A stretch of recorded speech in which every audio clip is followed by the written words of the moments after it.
তিন শ্রেণীর ব্যক্তির বিরুদ্ধে আল্লাহ বলেন আমি নিজেই কিয়ামতের দিন মামলা দায়ের করব।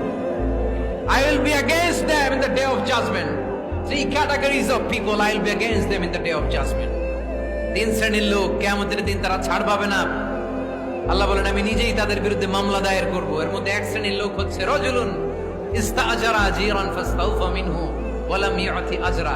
একজন শ্রমিক ভাড়া করে তার কাছ থেকে কাজ নিয়েছে কিন্তু তার পারিশ্রমিক আদায় করে নাই। এরকম আছে না নাই?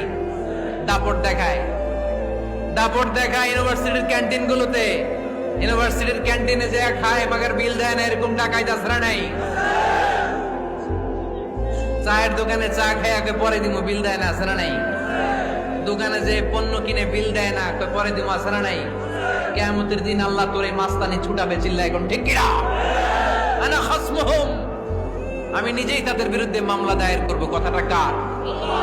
এজন্য বিশ্বনবী বললেন খবরদার, মেহনতি মানুষ, খেটে খাওয়া মানুষ, এদের দোয়া কবুল হয়ে যায়। আতুল আজিরা আজরাহু ক্বাবলা আন ইয়াজিফা আরাকুহু। খবরদার, বিশ্বনবী বললেন শ্রমিকের ঘাম শুকিয়ে যাওয়ার আগে তাদের পারিশ্রমিক মিটিয়ে দাও। বিশ্বনবীর বিখ্যাত হাদিস, আতুল আজিরা আজরাহু ক্বাবলা আন ইয়াজিফা আরাকুহু। শ্রমিকের ঘাম মাটিতে লাগার আগে, শুকিয়ে যাওয়ার আগে তাদের পারিশ্রমিক মিটিয়ে দাও। কেননা তারা যদি বদদোয়া করে তোমার জীবনকে জাহান্নাম বানিয়ে দিবে কে?